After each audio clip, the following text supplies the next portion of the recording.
Ladies and gentlemen, welcome my good friend for I don't know how many years. It's got to be at least 40.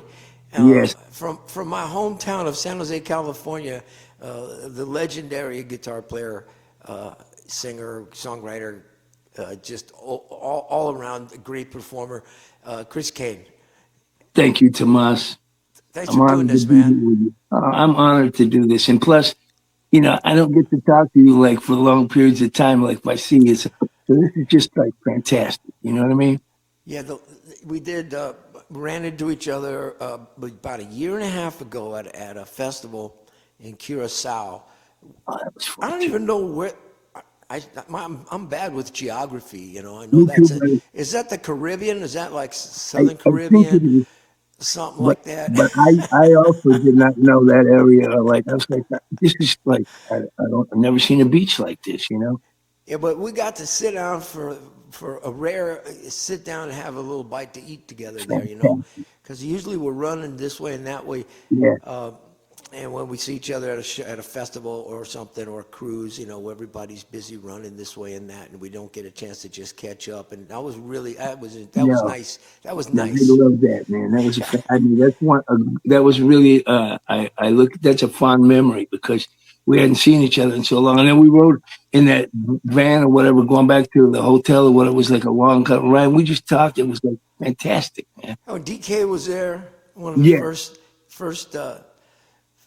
You know, he was just starting to take off, man. man. Those guys tore it up there too, and it was like we had to play right after him. I'm like, oh, he Yeah, just killed it.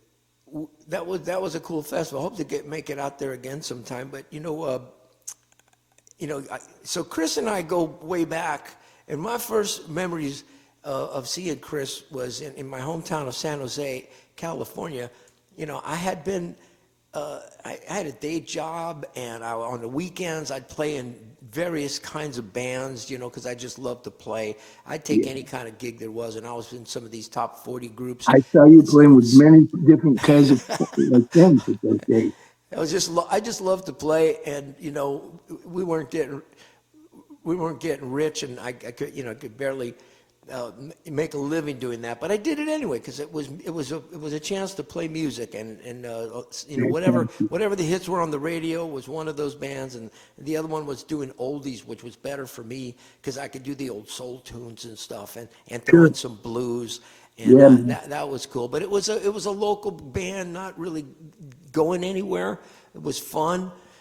People, you know, would bring us lots of alcohol on stage, and in those days I was drinking heavily, and so that was another. There was all sort of little side benefits that I enjoyed about just doing these gigs.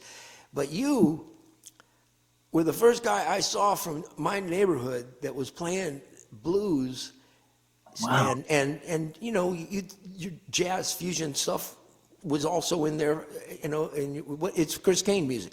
It's a combination of blues and jazz and fusion and all of that stuff. You have all those influences in you.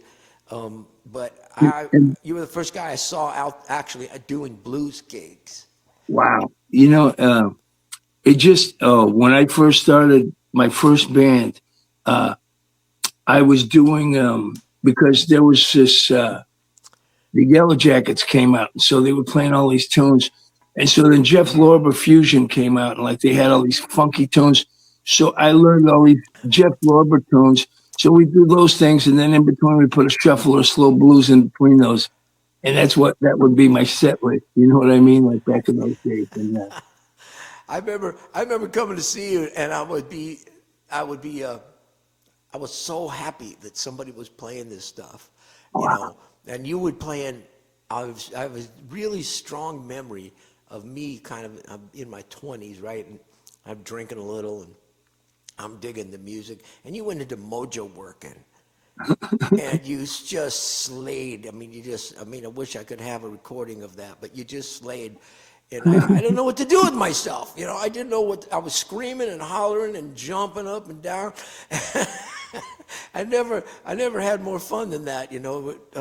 wow, man, And so, you know, we both, I think, have to shout out to a little club that's kind of started everything up back in those days, which was JJ's Blues Club on Yeah, Stevens Creek Boulevard in San yeah. Jose. And man, there were no blues gigs anywhere No, around. And this guy starts up and a Sunday afternoon barbecue, trying to make a buck. Max Max. Stanley. He used Yeah, to call it Maxwell's house. yeah.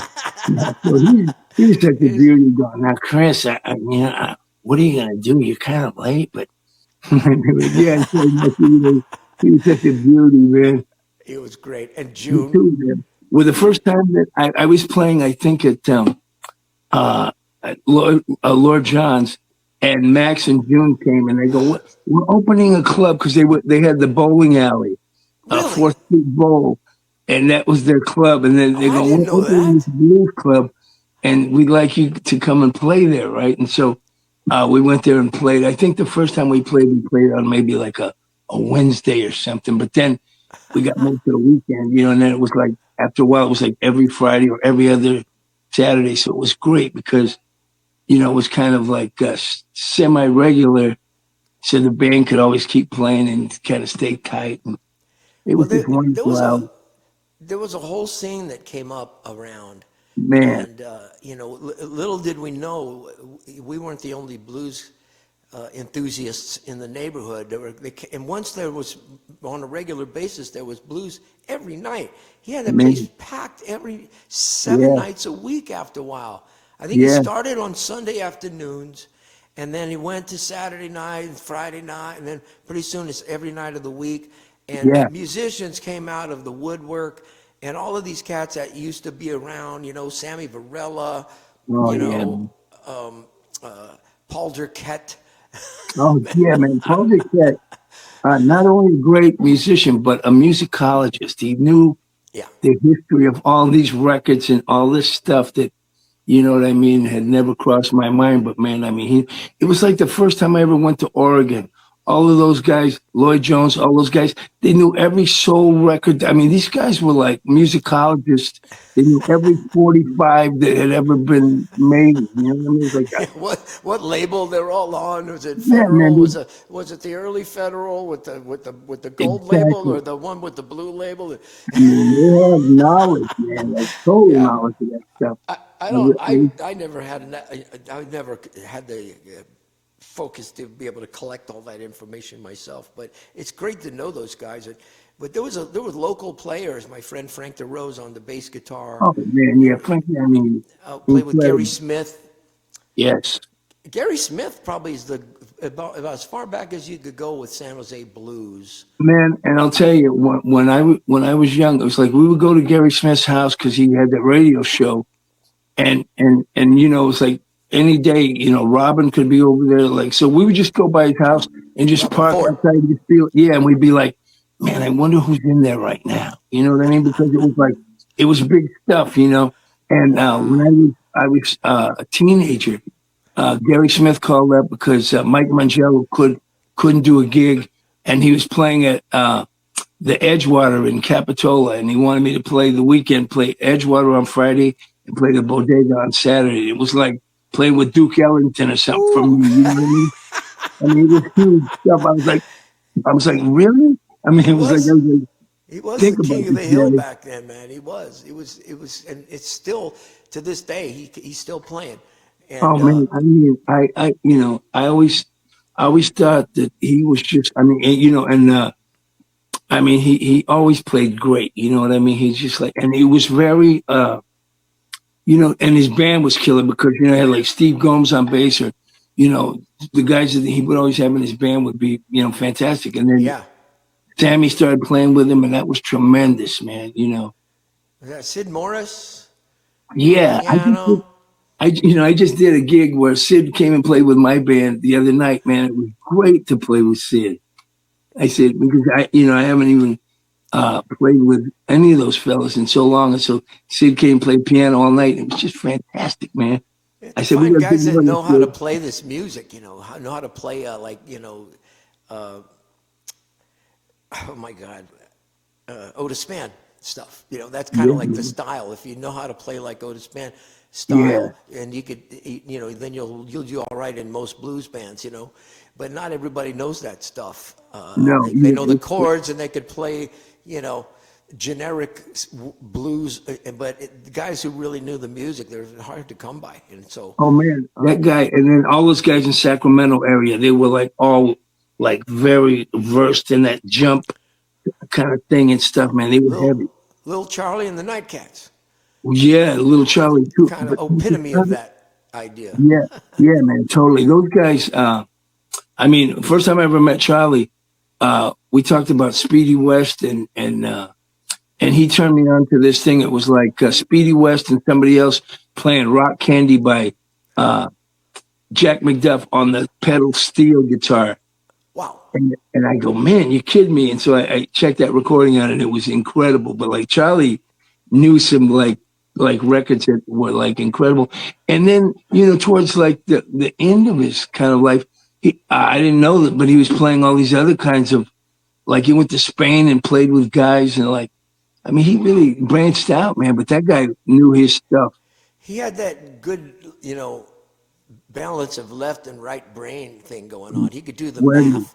He could do the math involved in music, you know, and then at the same time, he had that incredible soulful feel.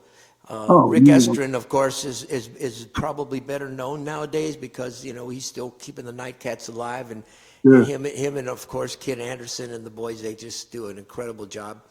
Man, they all came out of that Sacramento scene, and then don't forget all these cats who were hanging around in Oakland. I mean, we were talking before the blues became popular. You know, in the middle or late '80s, maybe it was, when you had Robert Cray and Stevie Ray Vaughan and Bonnie Raitt on the radio. George Thorogood, you know, this kind of stuff was getting on rock and roll mainstream radio because there was no internet. There was no other way to listen to music except for on the radio, or you bought the records. So you listen to the radio, you see what you like, you go to the record store and buy something. Maybe you'd shop around, find some other stuff, but it was, you know, so before that scene happened, a lot of people were not paying any attention to blues music, and but there were people out there doing it anyway. Like we talked about, you know, guys like Frankie Lee and in Oakland, and Bobby Murray, and Sonny Rhodes, and Lowell Folsom. Yes. Lowell Folsom was still alive, playing places like Eli's Mile High Club. Yes. And the My Club in Oakland and those kind of joints. Yeah. You know, this was all going on, but nobody really, small pockets of people were kind of showing up for these gigs, or they would do gigs where there was going to be people in the bar anyway, so they're playing to who was ever there, that kind of thing. Yeah. But when the scene started up at JJ's, and then it gave us all a place to play. I mean, here's my feeling about it was, I found you already doing it. There were, you know, Andy Just was out there with his band, and he was already doing it. And there was my old buddy Rene Solis with Night Cry, which I eventually joined. You know, he was out there doing some gigs, and then I found this place and went, oh my God, you know, because up until that point, I couldn't imagine actually getting a gig playing blues. I loved it. I listened to it at home. Well, that place really changed my life because, you know, we at some points we played there like every other Friday, and then when they opened the other one, then we started playing every Thursday there, you know. Yeah. And it was a source of a lot of income for me, man. It's like just that one place, lots of. For those of you who don't know the joint, it's really like going to a Chicago blues club. There was the stage is in the wrong place, you know. The bar is really long, and there's between the bar and the wall, there's just enough room to walk by with a couple of the bar stools there, you know. Yeah. And all the way in the back, there's a pool table, you know.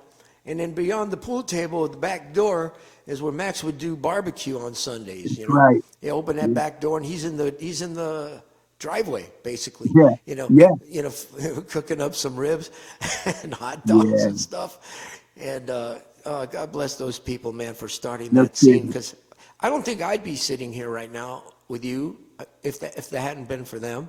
You No, know, man, that really was the place where, like, if anybody found me, that's where we'd be playing. You know what I mean? And it was just an opportunity to play, and have like maybe people that never heard you before just came in there to have a drink or something. And it was great. I felt it really helped everything about my little deal. how did that first record come about? Because that's what really fired me up, man. As here we were having fun and playing in bars, and I'd been doing that off and on for a while. Now I'm playing something I like, and everybody else is playing stuff I like, and the music, these great bands like yours were there, and the scene is starting to really just take off and bubble up in there, man. It was so exciting. But Yeah, then I heard that you made a record, and it yeah, went, that was. wow. Because at that time it was like trying to get dates. I just felt like if you go there and you give them a tape, they just lose it. They're not. It doesn't. They just like you give them a tape, and then like sometimes they don't even listen to it. And I said, if you had a record, I think they pay more attention. They get the tape, they just toss it in the trash or something. So I borrowed a bunch of money and made my first record. Went to Late uh, Night City Blues. yeah, and we recorded in Menlo Park at I can't remember what the Music Annex was called. Oh yeah. And we went there, and so I borrowed this money to make the record. And so we get there the first day to record, and my amp blows up. I had this I wonder boogie amp. why. I didn't like this amplifier, and it was a boogie. I could never control it. So I'm like, oh my god! So I go to Gelb Music in Redwood City. It's like kind of close to, Yep. and I go, what do you guys have with tubes? And they had that Music Man that I ended up playing for the rest of my life. Was there for $500, and I bought that, and that's been my amp until The same one? yes. Really? And everybody I knew, like about every 2 or 3 years, they'd get a different amplifier. They'd be still looking, and I just felt like, man, I was so lucky to find the one that sounded like I wanted to hear it. And I never had to really worry about it again. Like amplifiers. I was Well, lucky. you're kind of like BB King that way, because BB, he had remember those lab amps? Yeah. Yeah. Now that didn't last very long. The labs they came out, I think they're made by Gibson, and he's a Somebody. Gibson guy, so he was playing them, and other people were playing them for a little Yeah. while, but they Mike kind of faded Osborne. out. When Mike Osborne was playing with Mark Ford, I think he was playing through one of those. And man, he had that red 335, and that thing, he got the greatest tone all around town. I was like, that is the tone. I mean, like he had, and I mean, I could never get a sound out of those amplifiers. It just, wasn't what I would hear myself sounding like. But man, he Well, got great tone out of that thing. I envy you, man, for just finding your tone and I and having lucky. it be simple, uncomplicated, and have it last for 40 years or whatever. Man, I I mean, was I don't so want to say it, lucky. but it's probably more than that, right? I mean, because you started playing as a teenager or Yeah, but a young kid. I got that amplifier like around 86, 87, right around the time I first started playing at JJ's. And it was like that amplifier was just like great. It was like the boogie I had, too much finger noise. It was just too, made all this noise. And Too then that powerful. amplifier, it had enough gain to like kind of sing, but it had like this thing on top, not just the crunchy kind of distorted thing, and it was like I go, man, this is perfect, and so I never really had to look again. I was so happy, it's like I could count on that to always. And the thing about it was so little, but I mean that thing could like get as loud as you wanted to. You're like, I've never felt like there was anything missing at all. I mean, your tone is perfect, I'm so lucky it's like and no that. matter what stage you were on, Like I say, I admire you. I've been all around the block with this stuff ever since. I was talking to Ronnie. He's the one that kind of opened up the can of worms for me because I was playing my Strat into a super reverb for years, and that was a different sound, but that was my sound. And No, dig it, man. an old 66 Strat, and it was a 65 Super, and they're beat to death Perfect. and road, worn, Perfect. and I did that for a long time, and then I'm playing with Ronnie, and Ronnie he's much younger than me. He's like 15 years younger than I am, and so he comes up. He's a different generation of guitar player, and he's got a pedal board. He's got a couple of Strats, and just one night when we were jamming around. We used to do these shows together. We did a review show together, him and I, and with Magic Dick and Deanna Bogart. It was an interesting collection of players in my Yeah, band. fantastic, man. But I went over to grab his guitar for some reason, and I played it, and it was like, it sounded awesome to me. And so I felt like I needed to do something about my tone, which was I was kind of one-dimensional. It wasn't as big and awesome sounding as Ronnie's sound was. And so I thought, kind of got me going down that road. I started checking out other amps. I started messing around with a few boxes on my pedal and a pedal board. Yeah. And if I changed guitars. And I envy you for finding that and sticking with it. And because you're one of the most authentic players there are. You don't follow any trends. You came out being you, and you're still you. You haven't changed a bit. But the only thing that's happened is I think that your songs continue to get. I mean, you came right out with good songs. And hey, let's start there. What did all this song? How did the songs come about? Were you already writing when you and did you get a deal from Blue Rocket, or you just looking for a place and to go with the recording you had? Patrick was great because Patrick I Ford. made Patrick Ford, because I made my first record on like just my own little label. I just borrowed the money and made that record to get some gates, and then at some point, Blind Pig came into the picture. And so they signed me, and then I made a couple of records on Blind Pig, and then Good guys, Ed and Jerry. yeah, they were wonderful to me, man. They loved you, yeah. I mean, and every now and then Ed will come to one of my gigs. You know what I mean? It's always great to see him. It's just the fact that he'll come and say hi every now and then means a lot to me. You know what I mean? Because those guys were beautiful. I mean, They were all heart, those guys. yeah, and just made me feel really special the way they would treat me, and Me too, like, man. I mean, they got me. They made me like. They turned me into a national act. I was not before that. It was a local act. And man, believe me, I mean, one day I was in San Francisco and we passed by Tower Records, and normally at Tower Records there'd be like a picture of like Elton John or somebody like this record, whatever record's out at that time, and it was your record. I go, holy, I mean that was huge stuff right there, man. I mean, it's like, yeah, like, you know what I mean? But it was like your record was, and it was like, man, I mean, that was fantastic stuff. It was like, I had seen you playing with the Dynatones, and we did a thing one time at the party before the San Francisco Blues Festival downtown on a morning. And so I'd seen you playing with, in Nightfly at some point, but you were playing with these different guys.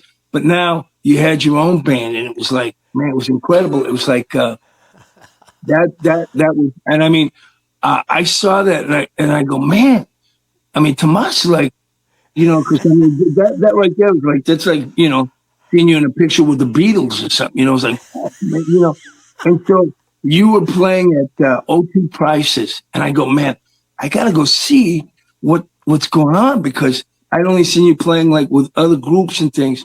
And I went there and I watched this thing, and I go, man, I was so blown out. I go, this guy is going to be another Bruce Springsteen or something. I mean, like, you had your own crowd of people that like knew your stuff.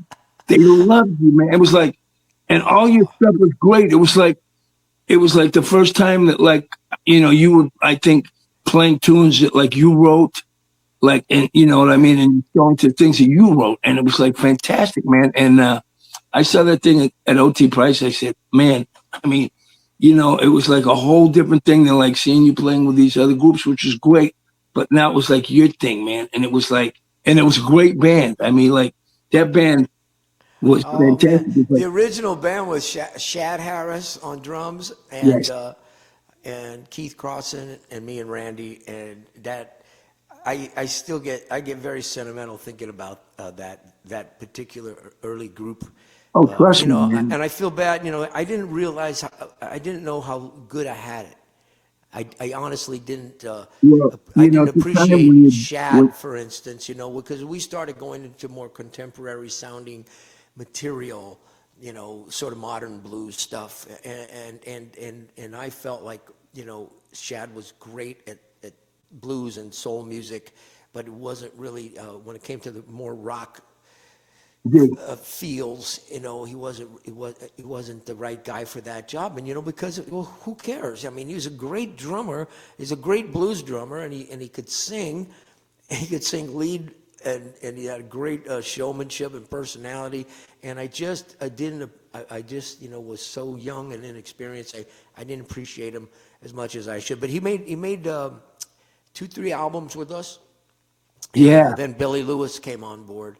yeah, But Billy, but I tell you, I started writing songs. This is what I kind of wanted to get out of you is, I remember, you know, when Ed and Jerry came by and offered me a deal. I was at the saloon one night, the fabulous saloon, passing the tip yeah, bucket, man, you know, listening to yeah, the bottles clink around. And it was a typical night at the saloon. And these guys came in, they're sitting at the end of the bar, and they said, we're thinking about making a record with you. You know, we like your sound and stuff like that. And they offered me a really, really, really low budget.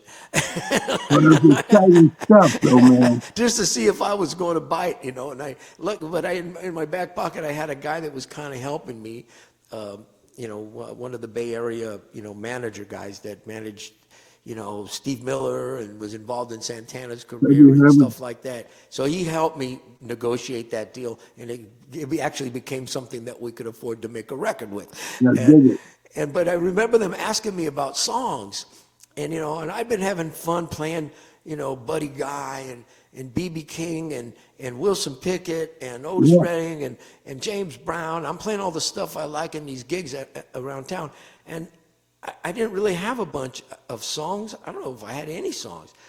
So they're asking me, hey man, how many songs, original songs do you have? And I went, oh, I got plenty of songs. Don't worry about that, you know. And wow, I had no songs. So man, I think the first thing I wrote was Nasty Habits because I woke up with a wow, hangover one day and I said, well, there's a good place to start. great tune, man, Now, how did you fantastic wind tune. up going down that road? I mean, I know you went to school. You took music in school. But I never wrote like tunes. You know what I mean? I just I went to school just because uh, I saw something one time that blew my mind so hard, and I was like, "Wow, man, I got to go to school," because I had my own terminologies. I didn't know the music talk or anything, right? So I Yeah. went to go see Robin Ford at this thing called Guitar Explosion, where everybody that played on the guitar, it was like T-Bone and Shuggy were there. It was like the first one. It was like Roy Buchanan was the headliner at the end of the thing, but Robin went there, and this is when he had his Super Whew. 400, and they all had to play with the same jazz trio, right? And so like the blues guys, like they could kind of do a shuffle, a funky blues and a slow blues. Like they really, you know, it was like Shuggy and T-Bone. They really couldn't like branch out and do a lot of. It was like they were kind of limited to what they could, Yeah. you know. And so then when Robin comes on, you know, and he's got the lumberjack shirt. I think he might even been barefoot with like that jazz guitar, right? And so he comes up to those guys and goes, and they start the tune. It's like, I'm like, what What? the hell did he just say in like What 25 did he say to seconds? them? That was like instant arrangement. I go, man, I mean, what? I go, I got to learn that music talk. I mean, as soon as I shut it, I said, you know what, man, if you can't come, I mean, he just went, and it was like, all this stuff. I go, what the hell did he just say in like 35 seconds? That's like instant arrangement. I'm like, so I said, I want to go to school. And like my parents, my brothers, they all said, man, it's going to mess your playing up. They didn't really like think I should go, you know? And I said, no, I just need to go there. I know what I need to get, you know what I mean? So when I Yeah. went there, it was like the scenario at like City College was like all these practice rooms teeming with like people, just every room, somebody else doing, you know, a piano over here, some guy in the class, but it was like the atmosphere. It was like just people were blowing in all these rooms. I go, man, this is for me, right? So I would go from 8 o'clock till 8 o'clock at night. It was like if they went later, I would have went later, but that's as long as they would go. And I mean, I took clarinet, I was taking all this stuff. It was just like I wasn't playing in a band, and I was kind of bummed out about that. So I said, I'm just going to go and just get into figuring this whole, like, you know, harmonic thing out, what the stuff is, you know? And so I did that, and it was great. You know what I mean, man? I loved it. It was like I would have went later. And then I met, like, teachers there. Like, these guys were professors, like Dr. Hanson and, like, Daryl Johnston. These guys were, like, classical Jedi musicians, you know? And for whatever reason, they saw me and they kind of took me under their wing because I mean, I was in way over my head. I was drowning all the time, you know, like time signatures, all this stuff. Just, you know, so I always have to go to one of those guys' office, like, it's what was that? You know what I mean? And they kind of took me by the hand.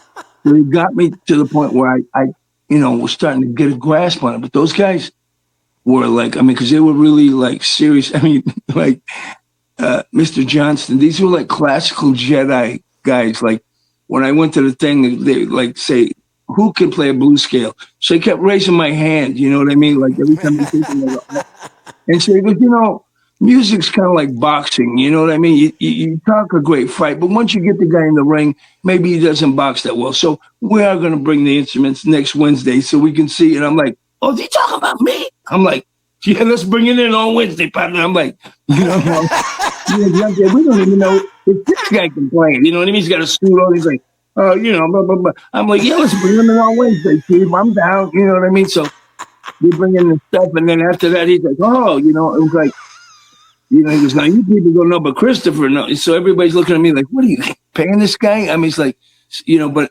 he was like, you know, a guy that really didn't know anything about the stuff I was doing. But I respected this gentleman. And like, I go, I mean, we don't even know if this guy can play. I'm telling guys in the class, I'm going, you know, he's saying all this stuff. We don't even know, does this guy even play anything? And so one time, we're like, it was like about a week or two in, and I hear this clarinet coming out of a practice room. I mean, it sounds like those Donald Duck cartoons, like with a, it was like, this clarinet was like unbelievable. I go, man, I mean, and I go, who the hell is playing that? And so I look in there, it's Mr. Johnston playing it. I'm like, oh, this guy. And so immediately then I started taking clarinet, like he was on my, you know, my person. It was like, you know what I mean? And you know, because he liked the fact that I understood some of this jazz improv stuff. You know, he was kind of like, you know, you go, Christopher. And like to this day, one time I was playing at Paul Masson and he was there and he comes in and I'm up on the stage and he goes, Christopher, what are you doing? I go, oh, this is my gig I do with like Danny Hull and these guys. He's like, huh? And then he goes, are you still playing God's instrument? I'm like, yes, I still play my clarinet. He's like, yes. And he walks out, but I mean, serious. You know, it ended up where like, from that, I ended up teaching these classes at San Jose State. Like, I mean, my dad would be taking me there and I would be making up what the curriculum that day was going to be. Okay, today we'll do like 8-bar blues. You know what I mean? Like I had to think of something. What am I going to do next week? Okay, you know. So I was making it up as I went. And sometimes I'd be writing on the board and I said, if somebody walked by here right now and saw this, they'd be like, what are you doing? You know what I mean? But yeah, I was teaching these classes and I really enjoyed it, man. It was really just, I learned more doing that than I think they did, you know? When did you start, you know, that legendary first Chris Cain band? I mean, well, after Noel Coutura and Liz Fisher. Robert Higgins on drums, and Rob, the bass player, was Rob Ron Torbenson. Yeah. Yeah. It was all that was aces, man. What a band. I mean, and yeah. you're I got very lucky. And the thing was, I really didn't know anything about how you run a band. But like Robert Higgins had been in like a zillion bands, been on the road. So he was the guy I would look to and like, you know what I mean? Like kind of yeah, feel him out like how, you know.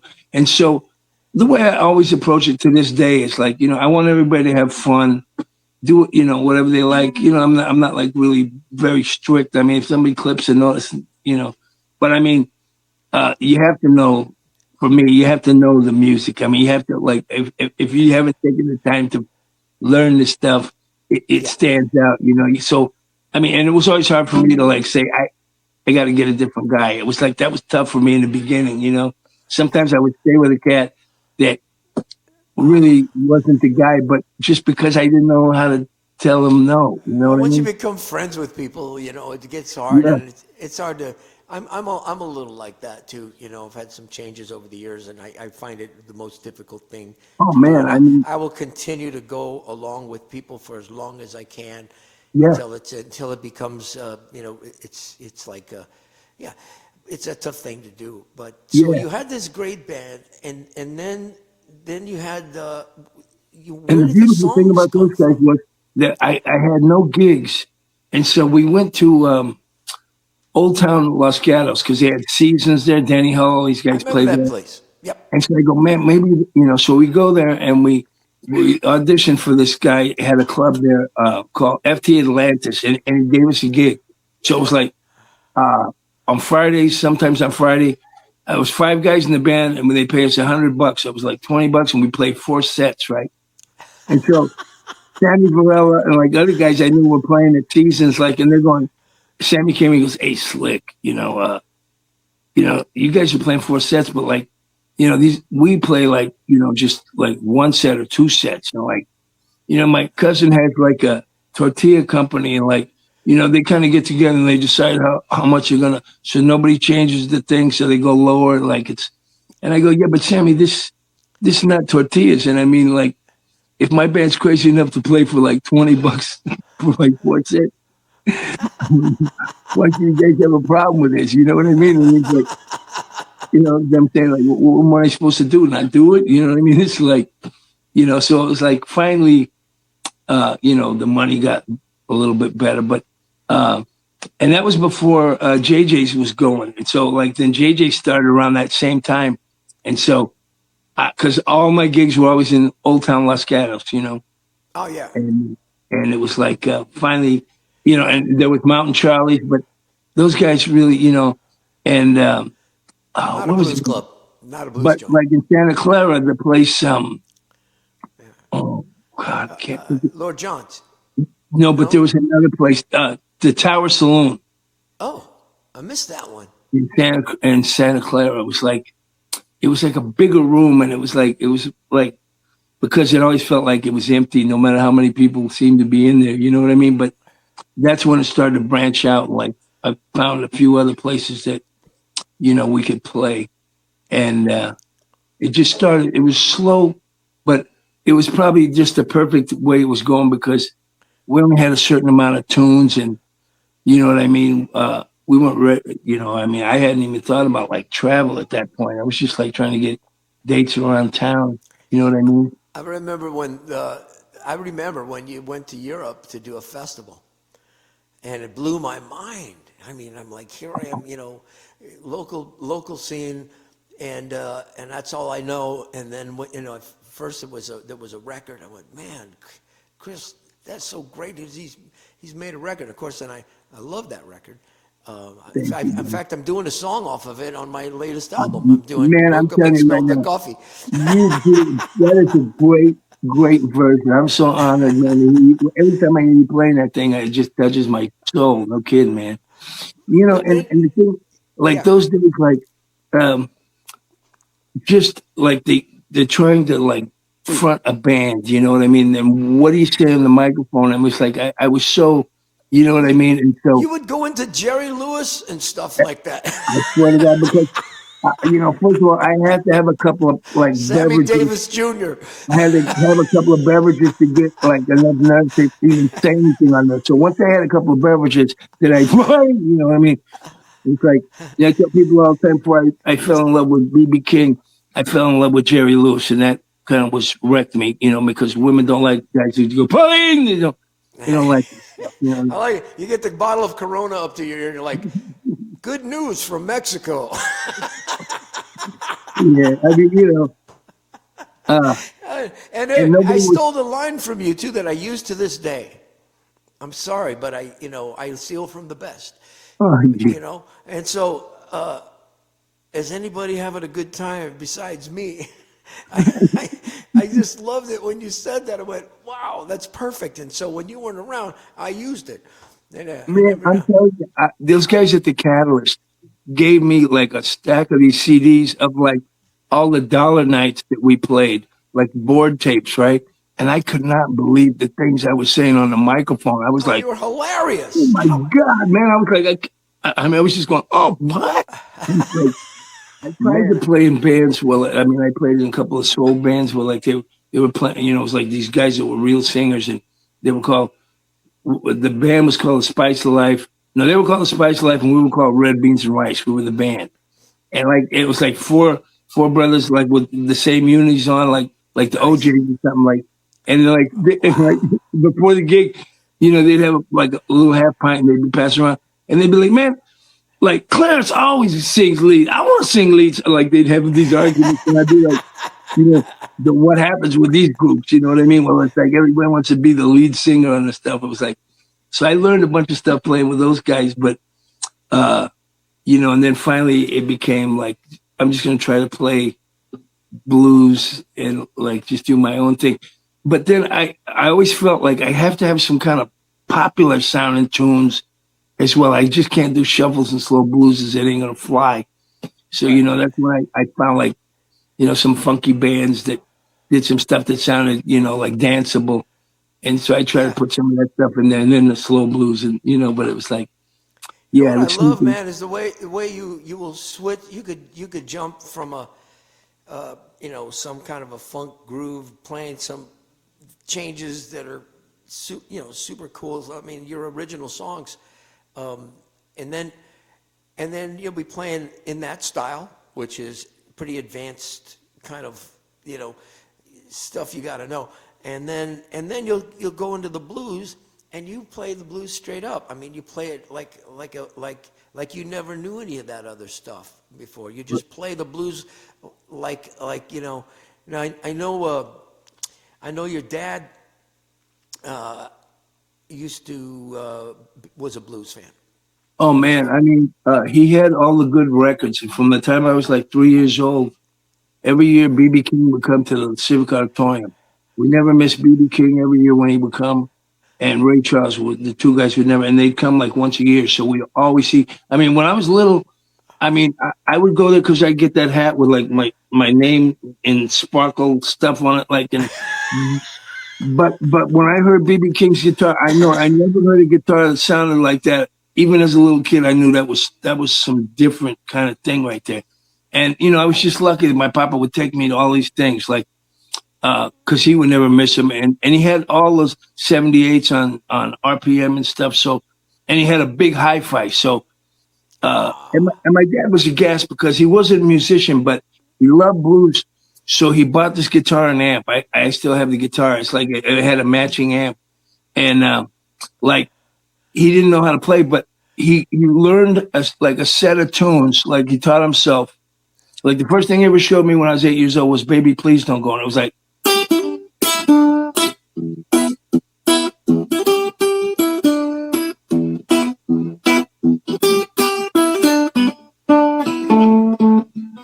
So it was like he had Yeah. like so on Sunday he would put his tie on and he'd go in the garage and we'd play like a set, you know what I mean? So then I started messing with his guitar and he would say, just always put it back in the case. That's all you gotta do. And I mean I would break strings all the time. I mean I was like, but I mean my papa let me take it. He goes, just make sure you put the records back. I mean he had all the stuff. I mean, so while he was Yeah, at that's work, I mean, interesting. You get exposed to that stuff yeah, I early. mean, like we saw Ray Charles every year when he would come. BB King, I mean, I was very lucky, man, that it was like that, And when now the blues clubs started opening up. Then I would go we went my dad took us to go see Freddie King, Albert King, and Mata Hoople at Fillmore West, right? Yeah, and so me and my pal, we took like a half a hit of Orange Sunshine. My dad's taking us to this thing, right? So when we get to the Fillmore, it's like, oh, it's going to be great. So we get there, and my pal, we both took the same out.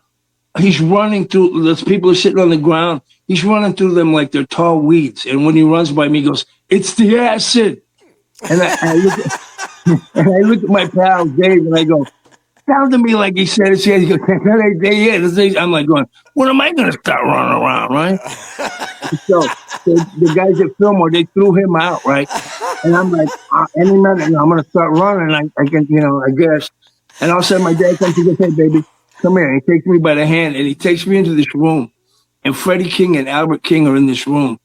And Albert King's looking around on the floor, and he finds this match, a burnt match, and he folds it up, and he puts it under the E string, and he tightens it up, right? And I'm thinking, okay, this like the blues power guitar. I mean, like, I'm thinking he's got a guy that polishes it. And, I'm a kid. I'm 17, right? So he puts this match into there, like that. And I am on acid. But so, like, I'm talking to him, and I go, "Are those extra super slinkies?" He goes, "What's that?" So then I go, "Can I play it?" He goes, "No, I got it set the way I want it now." So he let me hold it. And this thing was so worked, man. I mean, the place where he rested his thumb, you could put like a little book in there. So it was like, this thing was, the strings were like bridge cables, like finger schmutz. This thing was worked, man. Like when I'm holding it, I'm like, of course I was on acid, but it was work. Like you could see every place that he'd ever put his hand. It was unbelievable. And so Freddie King came out and like played. It was like a keg of dynamite blew up in your face. It was like we didn't know what to expect. Like Freddie King's live show to be, it was incredible. That's when he came out with that Getting Ready album on Shelter, right? Yeah. So he killed it. Like, and I'm like, holy moly, man, how's Albert King gonna follow that, right?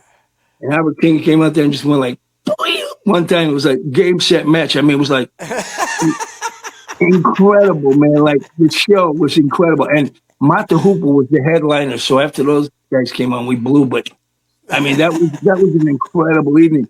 And like be with my papa at these things, because my dad, just being a black gentleman in a suit, he could just come and go. They just think he's with the band or something. Nobody would say nothing. He just, just go.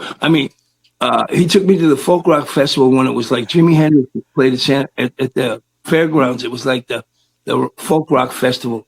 Wow. And I saw Hendrix there, but my papa took me for the weekend, right? It was like every night and day. And he took me backstage, like one tent we went in, like Doc Watson was just sitting there with a guitar, like, I didn't know he was blind, but it's like, it was kind of spooky to me, right? And then we come out of there, and like the singer from Canned Heat, the Bear, he comes up to my dad. He goes up to my dad. He goes, "Say, motherfucker, got a light?" And I'm like, wow, I just called my dad motherfucker. I'm just like, I'm tripping on this whole scenario, right? I'm like, and my dad just would go back there, and he would come back and report on what was going on back there, right? And Chuck Berry was headlining one night. And so right before he came on to play, he goes, "I need like another $5,000 or $10,000. It was some like crazy amount. They had already given him the dough up front, but he wanted more. And it was like Saturday, the banks were going to close. And those guys took off, like went to the bank, and they brought, he stuck them up for more cash before he was gone. And they just kept playing One Is the Loneliest Number by Three Dog Night for like about an hour plus. Like nobody knew what was happening. All of a sudden this car comes back, dust flying and everything. They give him the cash, and he comes. And I swear, man. I've heard that about him, though, man. I've heard that story before. And like as a little kid, I would always trip on it because, like, I see Chuck Berry on TV, and the worst guy to ever hear play a Chuck Berry tune was Chuck Berry. Clip every other note. I'm like going, when I was a little kid, I'm going, man, he just made a mistake right there. You know what I mean? It's like, it's like, it's like. Well, he wouldn't rehearse the bands, right? He would get backup bands, and then he wouldn't rehearse them, and he wouldn't tell them what they're going to play. you know, Yeah, so they could even get ready. They would just go, "What are we going to play? What songs are we going to do?" You go, "We're going to do some Chuck Berry songs." man. Yeah, I heard that from a guy that actually got one yeah. of those gigs, and he goes, Oh "Yeah, man, man, we've been all working on everything." And he just like he plays them in different keys. You know, he just kind of goes up there and does what he feels at the moment. But he he's Chuck Berry, man. You know, he's the king of rock and roll, if you ask trust me. me. So I Yeah, hope I don't ruffle any feathers out there. But no, yeah. I Well, I mean, mean, come on. I mean, that was the thing at that time. I mean, yeah,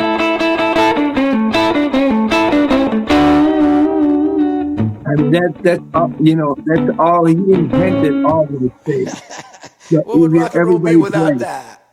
I swear. And like he made, like those are things he made up. You know what I mean? It's like that's all stuff that everybody plays to this day. Part of their like, you know.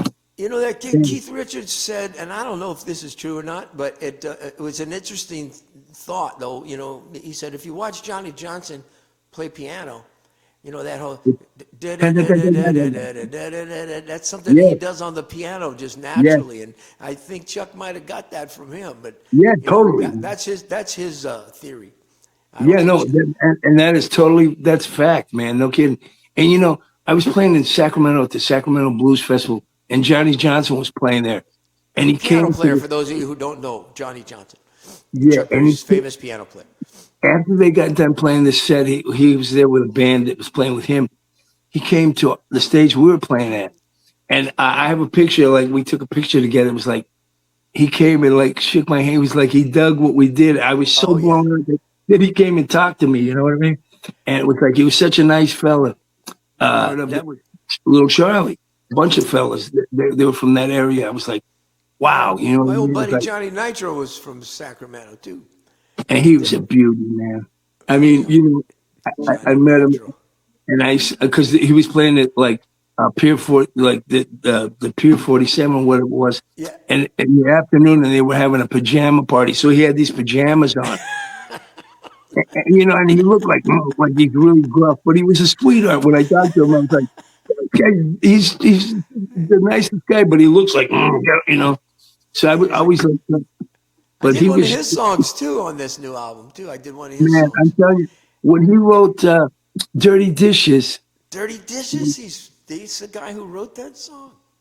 and then Albert Collins, right? That it's like, I mean, nobody that anybody knew had ever written a tune that like a real blues guy had put on a record, and it was like one of his tunes.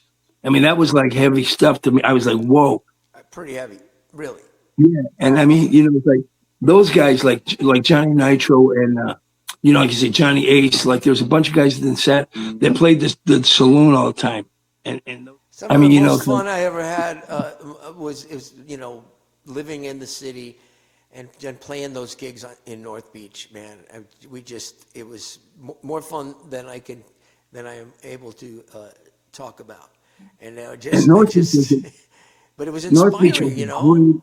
It was a great little area. It's like North Beach. It was like this one little area. I mean, Keystone Corner was there, right next to the police station. Any kind And of then, trouble you were looking for, you could find it. oh yeah, and then like you go down to where like Enrico's was and like all that stuff. I remember going there when like Enrico was still alive and he's like out there talking to the people at the Yeah, outside yeah, dining, like with his beret on and stuff. It was like San Francisco was like, whoa, you know what I mean?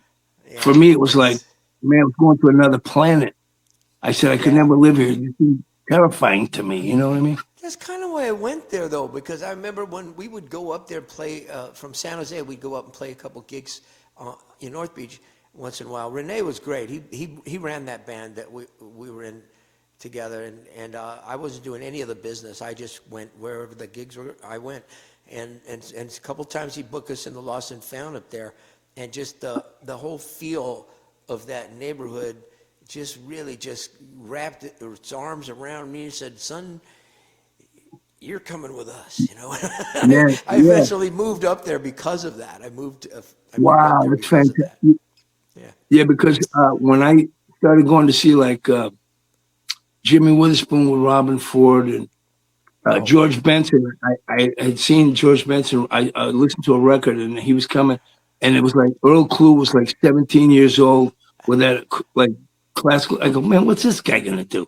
And I mean, he played like so much stuff, but like, Chris, man, we could do this for like 4 or 5 hours and not run out of stuff to talk about. But it's really I'm fun, man. trying to think of a couple other things I wanted, or people might be interested in knowing.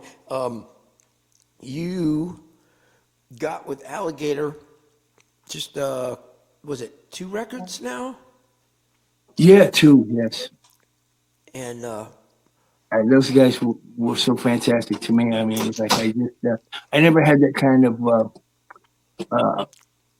uh, like support support. and like yeah, like in the mornings, like people would call from all over the globe asking questions about specific tunes and things. I was in tears a lot of times. It just blew my mind, because never had that kind of a thing happen like that. It's like those guys really, and the fact that like all the people that work there, they have been working there since it started. I mean, it says a lot, and I mean, uh, Yeah. I never thought that I would be their cup of tea, but they've been wonderful to me, really have. Well, they're lucky to have you, man. It was like, uh, Man. I I re, uh, I remember that. Well, you made a record with Little Village and Jimmy Pugh over at Kid Anderson's, Yeah, right? that was a great thing because, like, like if I didn't have a record out for like a while, Patrick Ford would say, "Hey, you can like in about every 7 years or something, he let me make one on Blue Rocket." Kind of kept me in the Yeah, conversation, right. And then when this whole thing with Alligator, I thought, that they won't really be interested. And I mean, the thing that blew my mind was that I had this tune that I was doing like a tribute to Billy Preston, just at my house, just for myself. Tunes like in the style of Billy Preston, not covers, but tunes that like Really? Wow. yeah.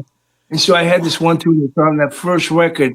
It was called they called it oh, I can't remember what the name they gave it, but I said this thing will never see the light of day, and then they let us put because I wasn't going to put the thing on the record, but then Kid goes, I have the ARP Odyssey that Billy Preston used on Space Race. I go, we got to do this thing now. So I started Stevie the bass part and stuff, and we did the tune, and it came out really great. And then Kid took like a uh, that thing that sounds like a harmonica, like like it has piano keys. Yeah, That sounds. I He forget the took the name of solo, those things. the melodica, and Melodica.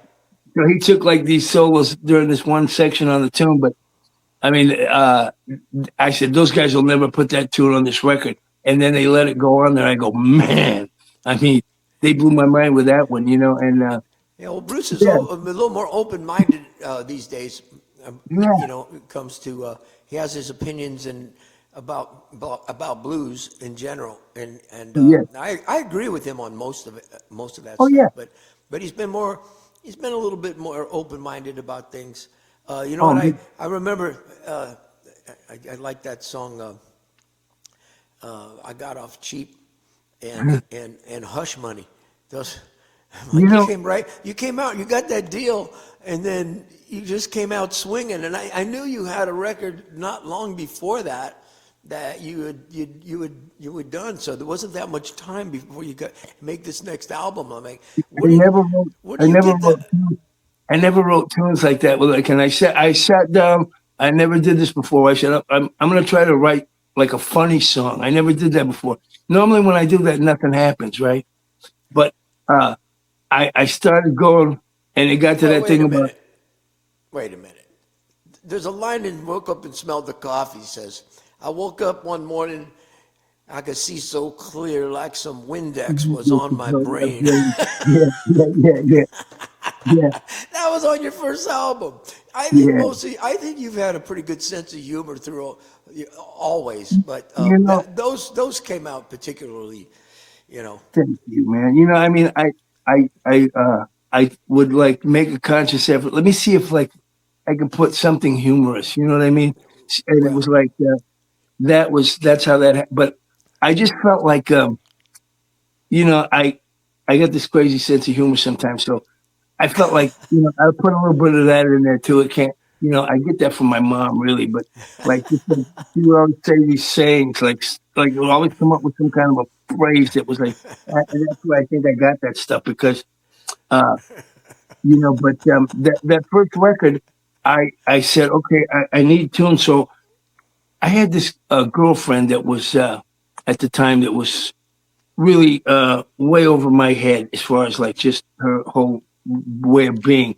And so every time I turn around, she'd do something, and I'd write this thing down, and it was like that's how I got all the tunes. And I said, hey, listen, you're more than welcome to make your version of it. Ren Studio. This is just what I remember, okay? And so that was like my first record, And then I said, I wonder if I could write tunes that aren't like something that happened to me, So then it was like, let me see if I can just make it. It's not like because my first two records, pretty much were just like things that happened to me, lick for lick. You know what I mean? Yeah, I When I mean, played the second one, not good things, right? no, and like when the second one, when Cutting Loose came out, the girlfriend I had at that time, she goes, "These songs are making me feel weird." I was like, "Yeah." Yeah. I mean, there's all different kind of songwriters out there, and the ones that are kind of mysterious to me or strange to me are the people who start with the music. I don't, Well, I might come up with a guitar riff, a little hooky thing, yeah. or a kind of a groove or something like that. But it's usually I'm looking for something after I already have a story. For So me, it was like I go okay. I sometimes I'd want to make like a calypso. I would know what the style of the tune would be like. Maybe it's a shuffle, my slow blues, whatever it was, and then just trying to make a story that would like be something that like works and doesn't just sound like I had to kind of make it a little more personal so that I could really put a little more feeling into it. You you know could what I'm sing saying? it, yeah, man. You got to sing that stuff. You have to mean And it was some of like, it. I mean, you've always been able to sing. Me, I mean, I really had a problem with trying to sing at first because first thing I did is I tried to sing in my speaking voice. It was like Jerry Lewis with a trio. You know what I mean? It's like that's not working. But one time I was at this jail with Andy Justin, like these guys at his pad, and I was drinking Mickey's Big Mouth.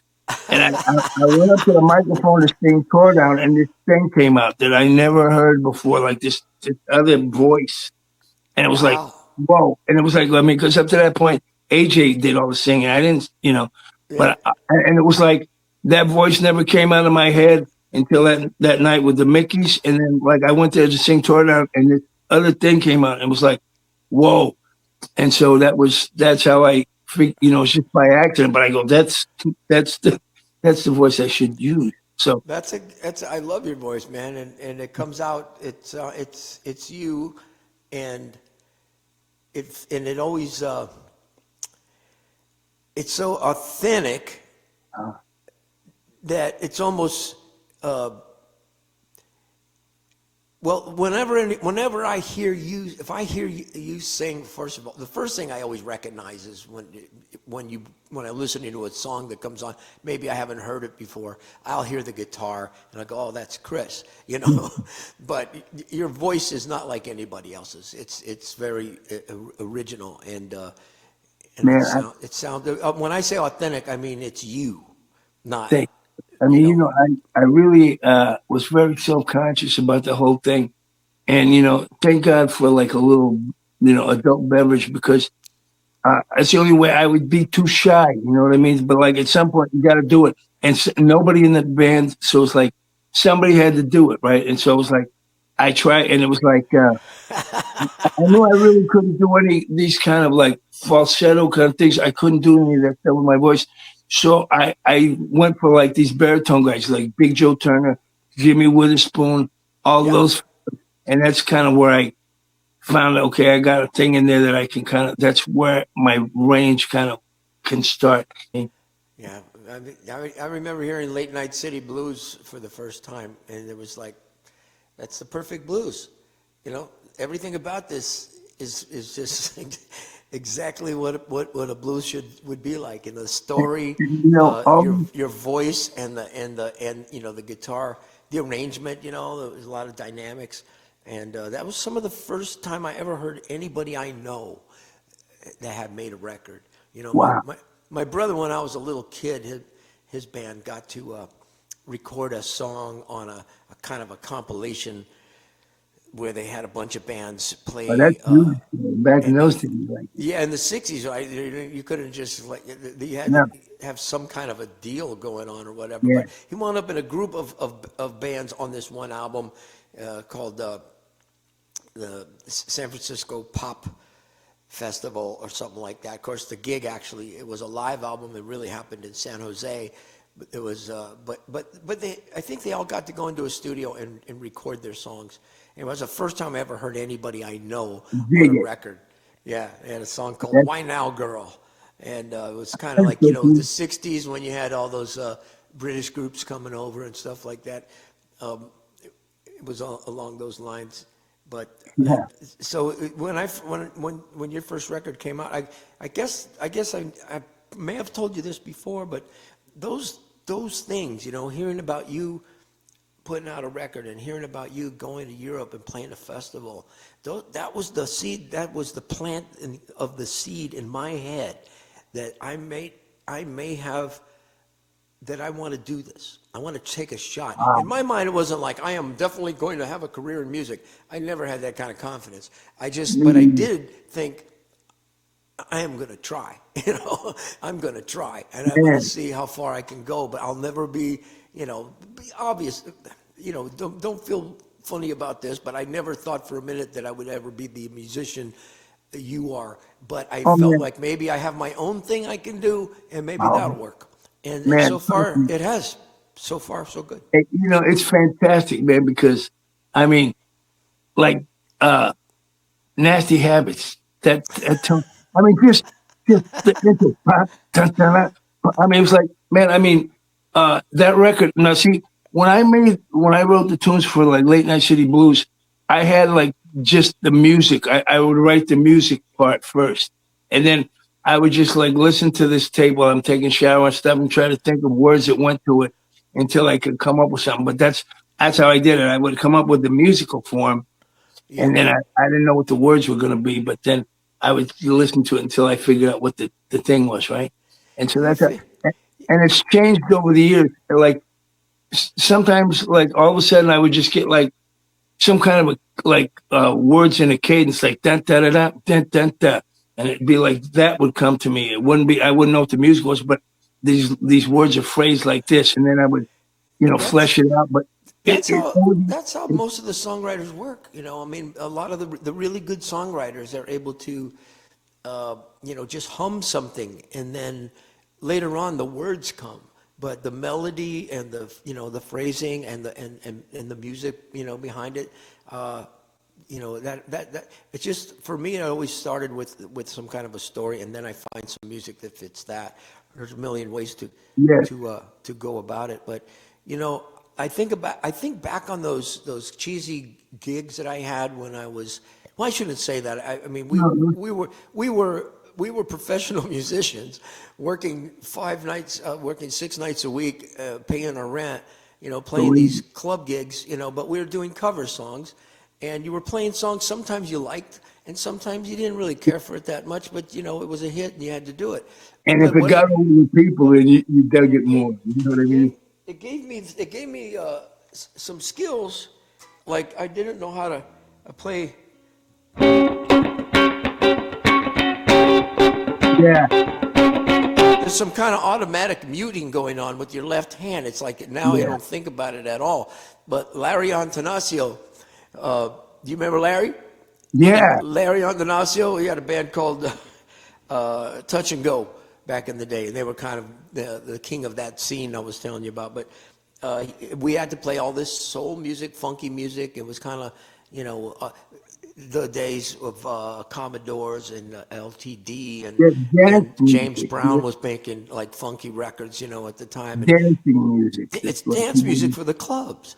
And here I am, a guy that sat around listening to B.B. King and you know, and Jimmy Reed in my bedroom, you know, and learning how to play like maybe guys like Alvin Lee, Oh or a man. couple of the Johnny Winter, you know, a couple of those guys. Alvin Bishop, of course, my big influence, Oh and man. but I never really played anything like that. I wasn't playing any R&B, funk, soul stuff, and so when I had to play that stuff, it gave me something that kind of spilled on into my you know, my own songs when I came out. So when I came out No, with give it to Nasty me. Habits, that's kind of what Fantastic. happened.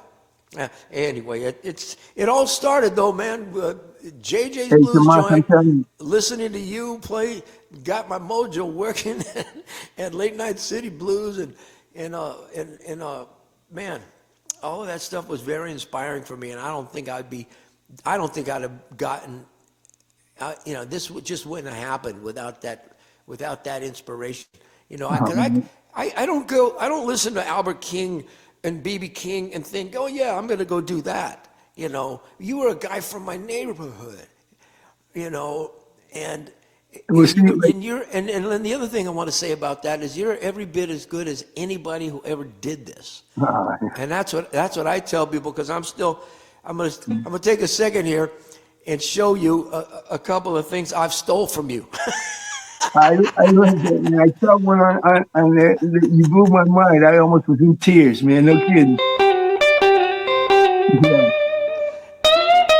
And then there's this other thing you do. I get a lot of mileage out of that one. I swear. And the other day I'm listening to Albert King and I'm going, well, Albert does something like that, but it doesn't sound like Chris. But I think Chris might have. That's where it came from, man. That's where it Believe me. came from, right?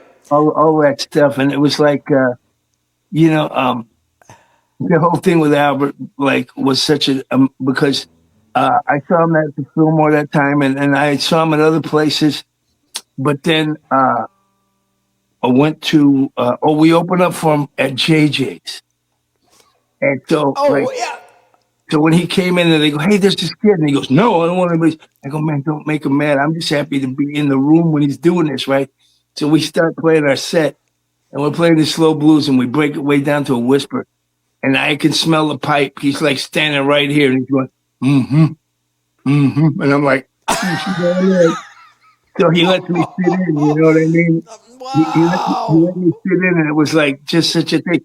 And he said all this stuff. My mom and papa were there. So next time he goes, if you ever come to Memphis, I'll come. So the first time we played Memphis, Albert King came to the gig. He goes, I told you I wouldn't miss you. And I was like, I Wow. was in shock, okay, because I'm like, Yeah. I can't pinch me because you know what I mean?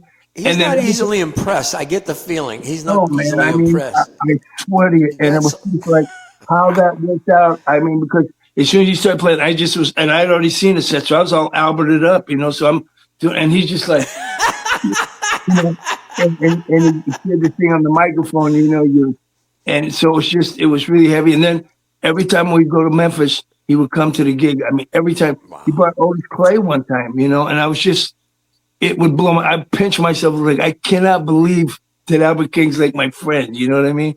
But I know. he was so dear to me, man. And like, uh, we had talked because he was using these rock bands, didn't know his stuff. And then he'd get all grumpy and it'd be, you know, it didn't work out. And Oh so yeah, we he could talked, be a good grouch, man. and so he was talking like maybe my band could like be his backup band and we could do our set and then back him up. And it was like, that would be fantastic. And so we were talking about that.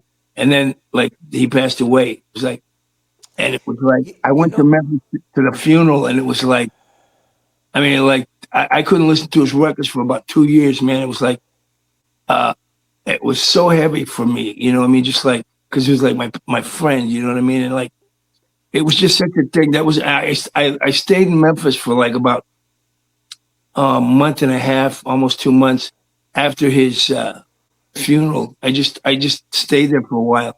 And, you know, and then I knew people on Beale Street and it was wonderful. But, man, I mean, when he passed away, it was such a, I mean, just I knew he was older and stuff, but I just never saw that coming, And it was such a. I went to the funeral, and I met a guy there that I still know to this day. He was from Iran, and he lived in Detroit, but he liked Albert King, and he heard that Albert King died, and he didn't even know where Memphis was. He just started driving. He would stop these gas stations, find out how to get to Memphis, and so he was there. All these people had their car. They had their car doors open. They were playing all this Albert King on their car stereos, and he was one of the people. And we started talking, and this guy was so hardcore that he flipped it upside down and did. I said, "Hey, I love Albert King, okay, but I mean that was hardcore. I mean, and I still know him to this day. I just saw him recently when we went on a road trip, but he drove all the way from Detroit to Memphis, man, and we met at the funeral. You know what I mean? It was like heavy. I mean, it was such a thing, man. It was like, and like, they got to the thing, and it was raining that day, and so Little Jimmy King and then Ron Levy from like Alligator Records, they wanted to be like pallbearers, so they started wrestling over the last handle. Oh my God! And I go, these guys are gonna drop it right into the mud, right? It was like, I mean, I got kind of pissed because I was like, what are you guys doing? But so they got that whole thing happening, but. I mean, your last album came out when? When was that released? That came out. It's been maybe before mine. Yeah. Yes.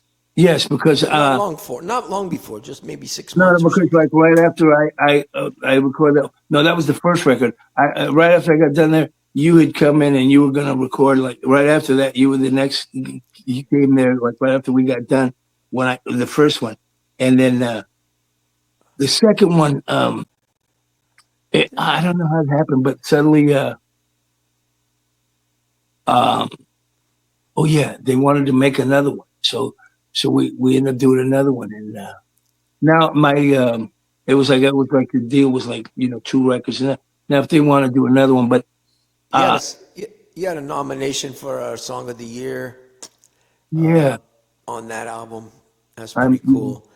Oh, it's a hell of a song, man. I dare anybody to listen to that song and not get verklempt. On most of the things that I've written, if I get a strong feeling about the story and I kind of overanalyze it sometimes before I decide I'm going to let it out into the world. You know what I mean? Yeah.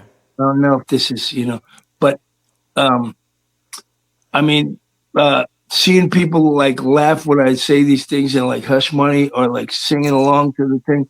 I mean, it almost brings tears to my eyes because I never expect anything like that to happen. And it seems like more lately, things like that. And it really touches me, man. I mean, couples coming, couples coming and they came here and then they go drive and they see, that really, it means the world to me. You know what I mean? It's like they go, hey, let's go see, more than once, and.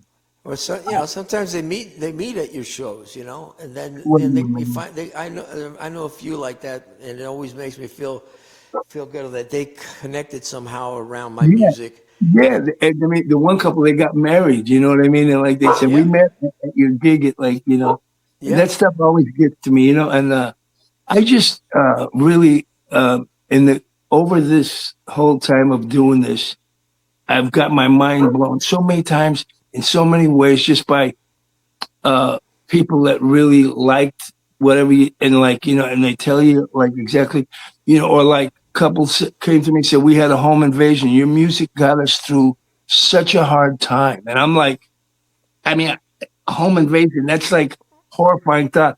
And that anything I record would soothe that and then, you know what I mean? That stuff. Yeah. I mean, it'll never stop blowing my mind like that because I never expect to hear something like that. But, I mean, couples have come and said, we went through a hard time and those, it blows my mind, and it always will because I don't see that happen, Chris, you're one of the most humble guys I know, and I know I always have had this feeling, and even I think as time goes on, it even goes a little deeper, man. But you definitely are one of the cats that has is grateful, and you have all this gratitude Oh, yeah. for what this music has done for your life, and I'm one of those people too. I think we all are at some level, until Oh, somebody takes the time to tell us. it's So a mind blower. yeah, hey man, you got to eat dinner about now. I think, I think Susie's got dinner ready for you, brother. It's just fantastic. Thank you, huh? Oh man, I appreciate. Let's You do it know again what? tomorrow. We're gonna do this again sometime, and without the recording and all of that. But thanks for being part of this thing, and I just thought it would be fun to do, and Wonderful, it's man. and it's really what it's really given me is a chance to visit with some of my best pals, and about my favorite subjects. And Thank so, you so much. hey, I love you, man. We'll look You forward too, to Mister. next time we meet. And hi to Susie, and oh, I'm sure there's a million other things I should say at a time like this, but be on the lookout for Chris Cain when he comes to your town. It's real easy to do. You go on your phone and you type in Chris Cain, and tour will pop up. Chris Cain tour, and you can go to the show, because that means more to us than anything else you could do is buy a damn ticket. Am I right? Yeah, bro. Everything in our life depends on folks buying tickets to our shows. That's what keeps us afloat, and to continue to make the music and continue to, keep a roof over our heads and so on and so forth. Yeah. That's the most important thing you could do, is go to a show, buy a ticket. Hey, you guys, I got Chris Cain.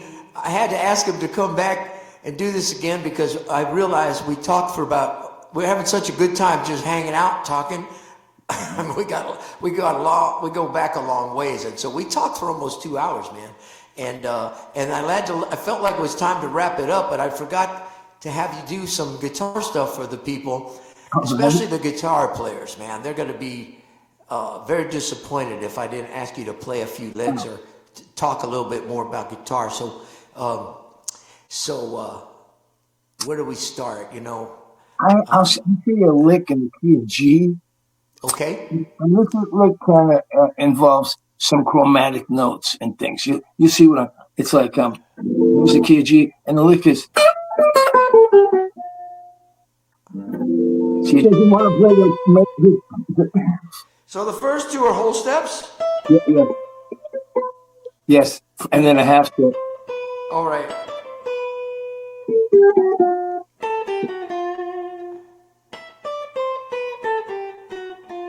Yeah, I think it.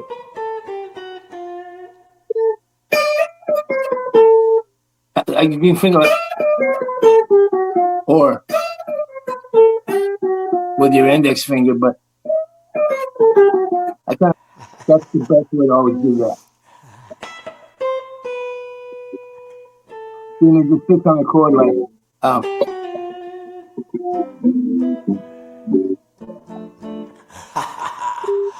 Wow. That's cool as hell, man. Now, you play that on the turnaround? well, like if there's like a chord where it sits on a chord for a minute. Yeah. Like, yeah, Oh, okay. that-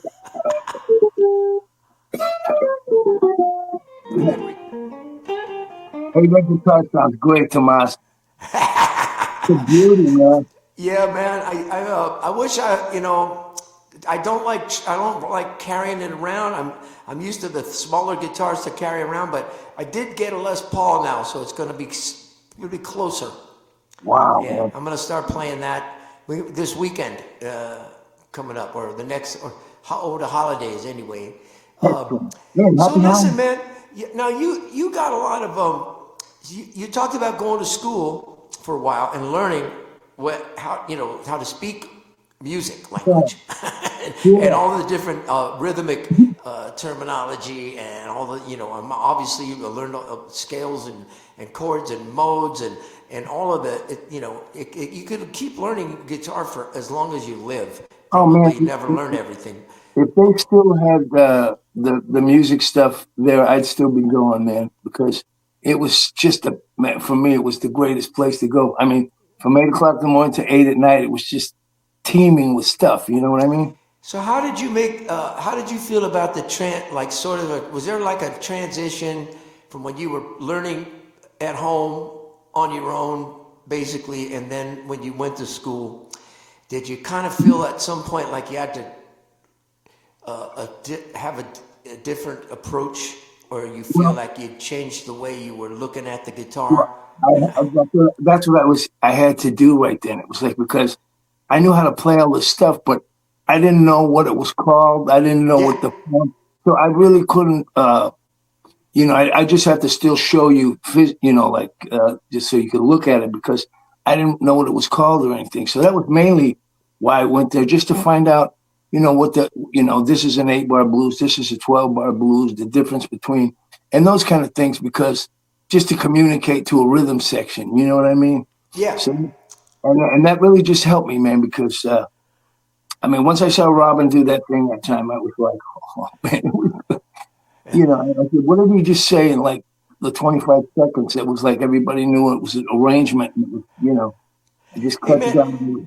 show us a couple of just a couple of your classic licks. There's a few things that you do that I never see anybody else do. Before I forget, there's this thing you do that's like you're not really playing rhythm, but it's a type of comping that you do. Oh, he did. You do that slot. Yes. Yeah. Look, All you right. know what? So what's going on there, man? It's just a thirds that are moving up from like the chord to the next chord, really. It's like if I'm playing in G, I go, you know what I mean? You But, play but, two but notes at a yeah, time? you know, and then there's certain places where you see you'll have to change it from a half step to a whole step, like right here's a minor one. Gotcha. Right. That's what it is. Okay. I've watched you do it for years, but it happens so fast, and I can't catch you when I'm. It's only I don't go around a with video cameras and watch people, catch that thing. But I've been wondering about that for a long time now, and bad habit, that really. clears it up. When I was doing a trio for the first time, I did that because I decided I had to fill every little second up, right? So that's why I started doing that because I was trying to do this trio, and I was just trying to fill up space. Right now, it's talking to DK Harrell about this too, because he's like, BB King didn't really play a lot of rhythm guitar, Yeah, and he says in his show he doesn't bother playing rhythm guitar, and because if you have a keyboard player or some horns, or you got another rhythm guitar player or something, you don't really have to have that guitar playing all the time. I don't know if it's a good habit or a bad habit of playing all the time, well, because I did have a band was basically a trio with a yeah. saxophone, Hey, and so I that's played what more chords. but it's fantastic. I mean, if just as long as like you're paying attention, okay, they're playing up high, I'll play down low or something. It can always work and be sometimes like really cool. You know what I mean? Cool, man. So that is one mystery solved. Now, It's tight, man. I showed you a couple licks I stole from you. I don't know if I showed you this one. But man, I saw it on YouTube, man. My face turned red. It was beautiful, man. No kidding. I didn't think you knew about this. Oh man, I dug it so hard, man. It was an honor, really. No kidding. But here's the thing. Almost every time, if there's like a good guitar player in the house, they'll catch it. They'll go, I heard that Chris Cain lick in there, man. I heard you do that Chris Cain lick. And I went, wow. Man, I That's the coolest thing, man. The people think of you the same way they think of BB King or Albert or Freddie. You've got that thing to offer us that was different than anybody else was doing, but at the same time, it comes from there. So, I never, Scott, I never in a million years would have imagined that anything I, would play would be something. And, I see fellas on the thing, it's like they're doing the Chris Cain. I mean, I remember when I was in my mom and dad's house, like, and I thought I should make up my own lick. You know what I mean? So Yeah. I made up, and it was Oh like, man, I borrowed that from you in the '80s. yeah, it's like, you know, and then, Way and back then, in the '80s. and then you see like fellas on TV, like, showing it. I mean, it just totally blows my mind. uh, Oh, okay, so when you play Albert King licks, yes, sir. you do them well better than anybody. No, With the but possible the only this you can't. Obviously, Stevie Ray Vaughan was oh, a yeah. great student of Albert's, and I just, my thing was like all about like what in here. so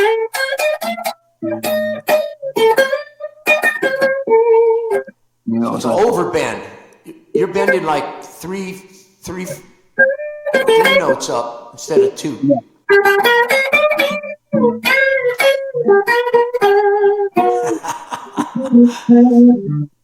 Did you ever talk to him about his style, how he came about playing that way? Did he say anything to you about it? If it like starts to head that way, he would never really get technical about stuff like that. You know what I mean? But Yeah. I just, I don't, I just, I know he was going to do it. This is a third of, but No. I just, the thing for me was to, like watch him do it, like right there while you're sitting there, because it's like, I mean, to me, it looked like he's wiping the neck off, like he's wiping some food. Big old giant hands. Yeah, it's like he's wiping some food off, or something like, and it would be like all this stuff, and Because he's bending down. yeah, and it was just a trip. And I met a guy, man, that like at Albert's funeral. He was from Iran. I don't know. I mean, maybe I talked about this, but he loved Albert King so much that he got the right-handed guitar, flipped it upside down, and started playing it like that. I said, "Hey, listen, I love Albert King, okay, but I mean,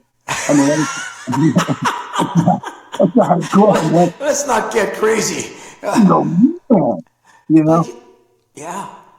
So But yeah, for the most part, all that bending stuff, I just get on that four, like, yeah,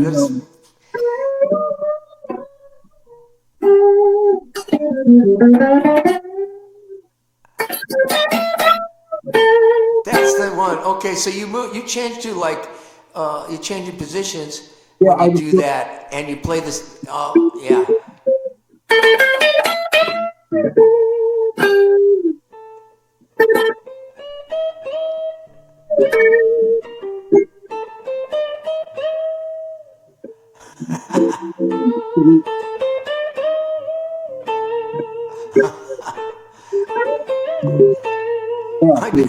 I do a little bit of it,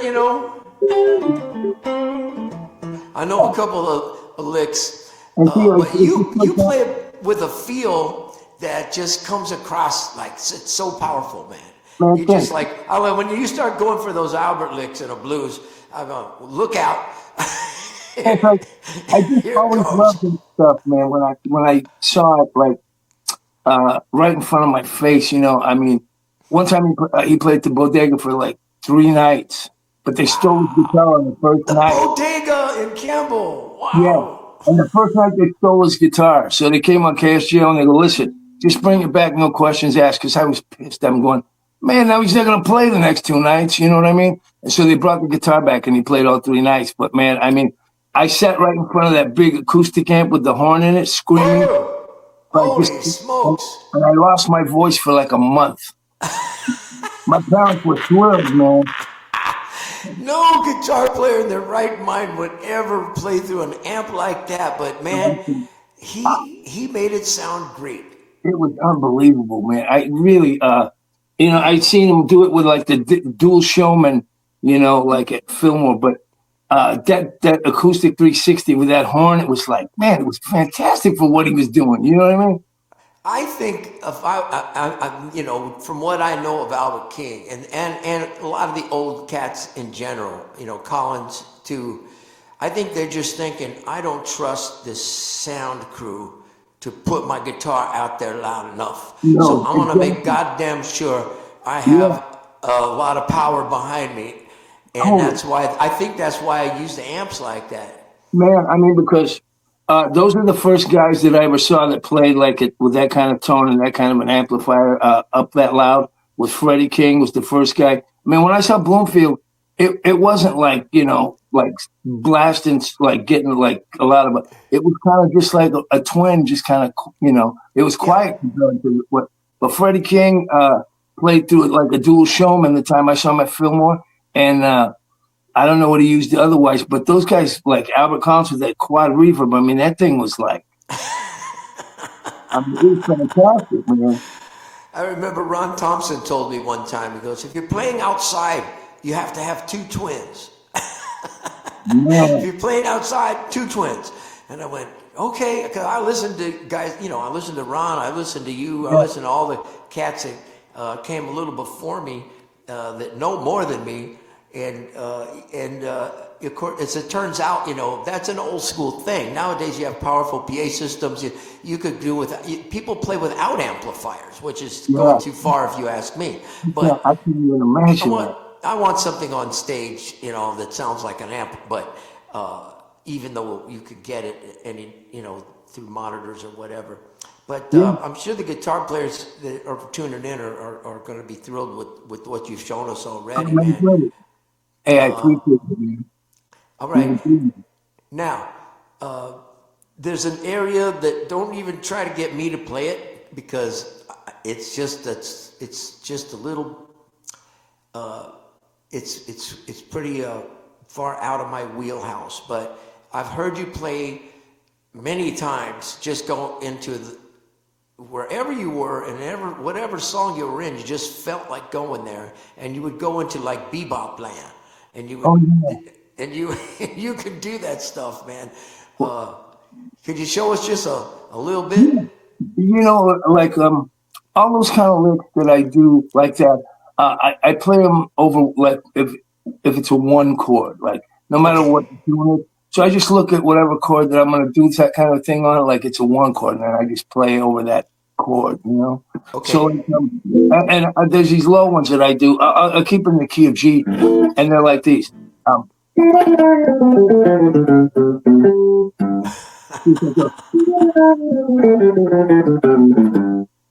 Wow.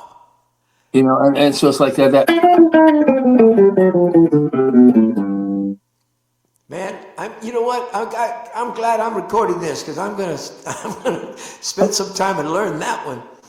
It's like Pat Martino had a lot of these things, and uh, his thing was like, he'd do like this, so you turn them into patterns, but it start off with,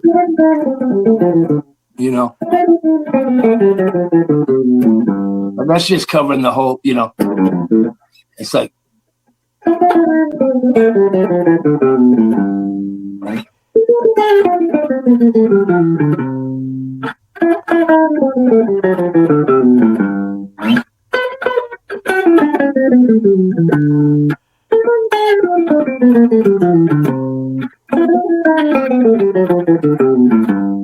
it's All like this right. man is a crazy man. I mean, because if I look at this thing, they'll have to cut me out of this with like the jaws of life or something, because I can't go up in that thing.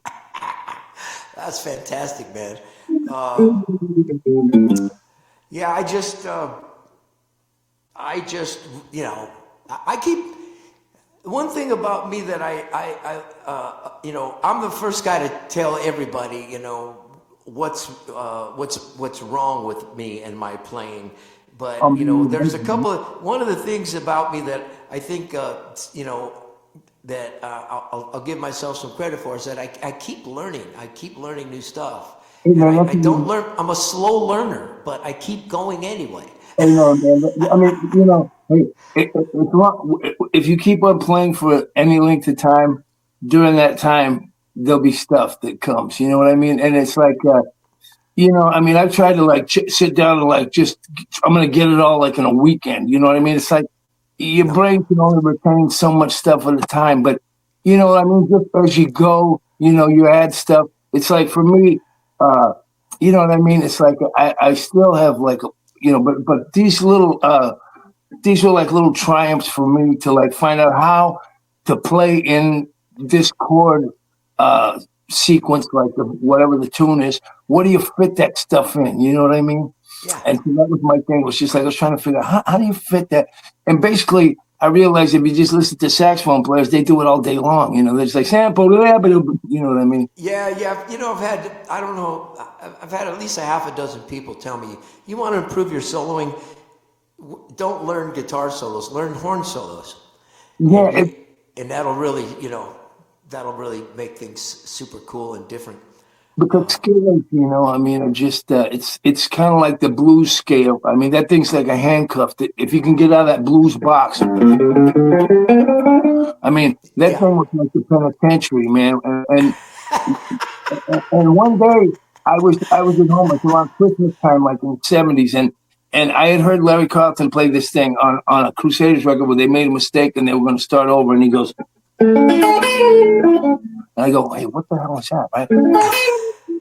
So then I found out one day that thing goes over major, but it also goes over minor. You know, so it was like this like epiphany I had, right? And so I was listening to Marvin Gaye, you know, he'd do those things. Then he'd go,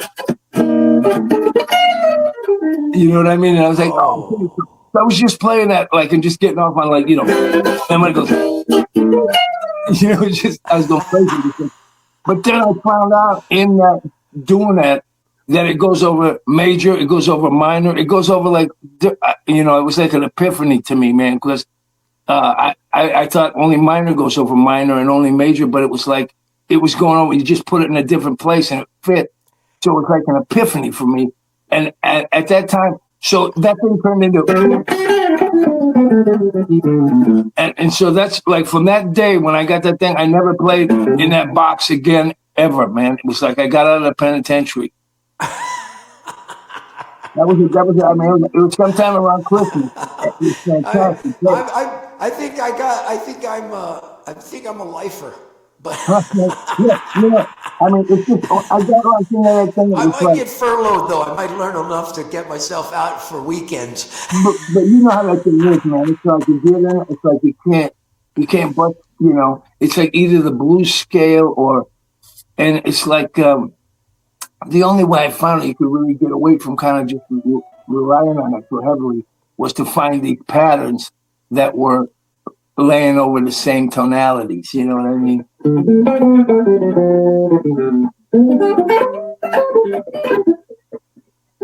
Oh yeah, there's another one I like that you do. It goes like, you Oh, you go, put, yeah, so if I'm in G minor, yeah. see, it's this thing again.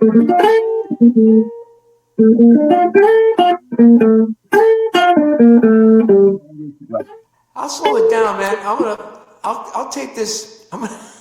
Everybody out there, you know, the great thing is we're giving you a video. Hey, no. You can watch it 100 times until you get this down. And that's what Because I'm going to do. where it starts like here. And that's what.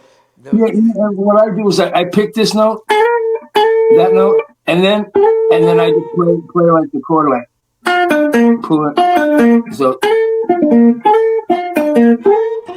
that's my left hand.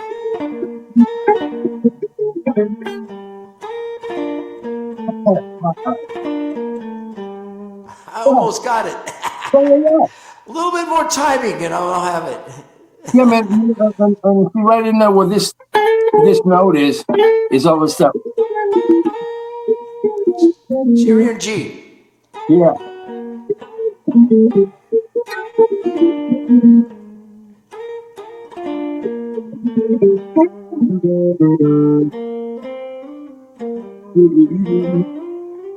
Yeah, because you can resolve it like with these.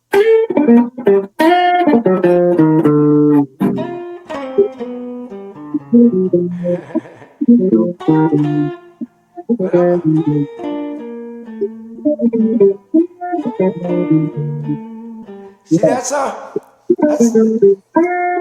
how easy it is, everybody. There's nothing to it.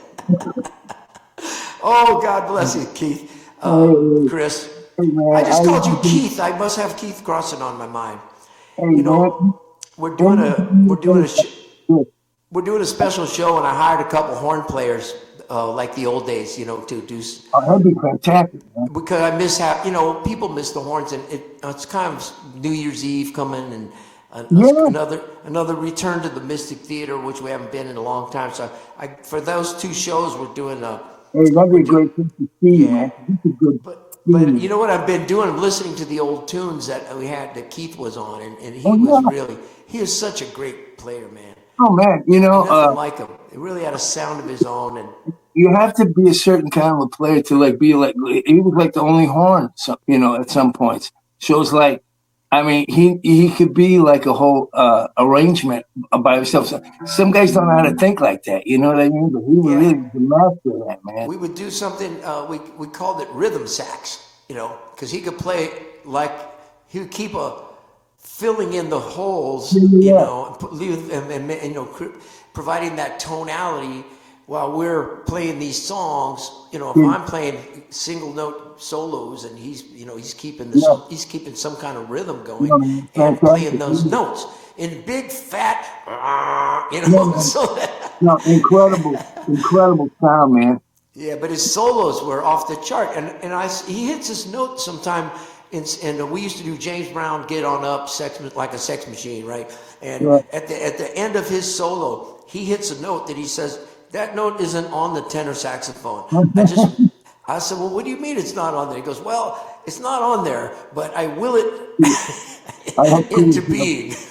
That's fantastic, man. Yeah. So anyway, that's why I called you Keith probably just now, because I have him on my mind lately. Hey, man. But listen, man, I really appreciate you taking the time to do this with me. And you wake me up in the middle of the night to do this. I really, I love it, man. Just to talk with you for like this length of time is fantastic. I remember so many times I thought to myself, man, I'm gonna get together with Chris and we're gonna hang out, play guitar, and you could show me a couple things. But our lives it doesn't allow for that sometimes. It really just. Man. So now we have technology. And I've got to see you on this goddamn computer screen, but I'll take it. Hey, me too, man. Thank you, huh? I'll take that. Hey, listen, you guys have a great holiday, and this is being recorded somewhere around the holidays, so I know this video might live on forever. And they'll go, "What are you talking about, Christmas?" Anyway, I love you, man. I appreciate you being here with me, and thanks for the cool guitar lesson. And hey, my pleasure, brother. I'm gonna let you get back to Susie and chilling out at the pad. And I hope you guys have a great holiday, and we see each other again soon. Yes, brother. Thank you, huh? All right, Chris. Merry Christmas. Signing off, everybody. Tommy Castro and Chris Cain just hanging out. Thank you, good night. All right, you You're guys. beauty. Adios, amigo. Bye, brother. Thank you. Thank you. It's a good thing.